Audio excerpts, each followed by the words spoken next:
Io ringrazio il comitato perché ha fatto un lavorone in questi mesi e sicuramente questo risultato per l'ospedale di Portogruaro almeno è un risultato che sicuramente senza l'opera del comitato e di tutti i cittadini che hanno dato il loro sostegno non ci sarebbe stata.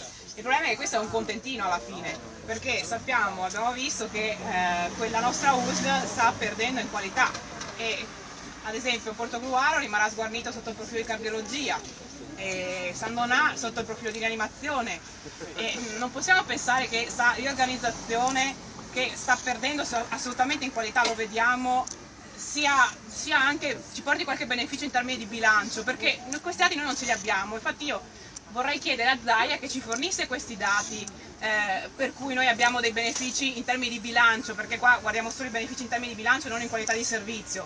E soprattutto poi io penso che in realtà questi benefici in termini di bilancio non ci siano, ma sia solo una strategia che la nostra regione, il nostro presidente Zaia sta usando per cercare di sanare i bilanci di strutture vicine disastrate come l'ospedale Dall'Angelo. Il problema è che qui a Portogruaro probabilmente si sposteranno i cittadini in una USL di un'altra regione addirittura, provocando un gravissimo danno alla nostra USL e alla nostra regione in termini sanitari. Per cui questa riforma, questa riorganizzazione dei servizi delle schede ospedaliere della US 10 sarà disastrosa per noi e assolutamente non è da fare.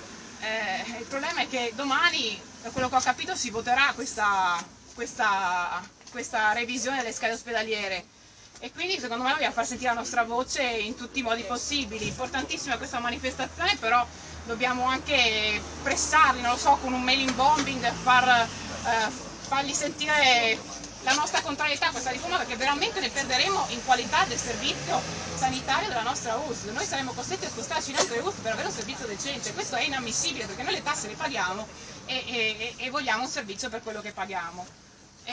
Per cui vi ringrazio perché veramente se i cittadini non si muovono, e appunto questo risultato che si è ottenuto con l'ospedale di Portogruaro sicuramente ci fa capire quanto possiamo essere, quanto possiamo incidere nelle decisioni della politica. Ovvio, ci hanno dato un contentino perché il comitato si è mosso bene, perché ha fatto sentire, perché i cittadini si sono mossi su questa tematica, però appunto noi non ci bastano i contentini, perché comunque si parla di salute, non si parla di cavolate, cioè stiamo parlando della nostra salute, per cui grazie a tutti per questo, anche da parte mia, visto che io faccio parte di questa USL.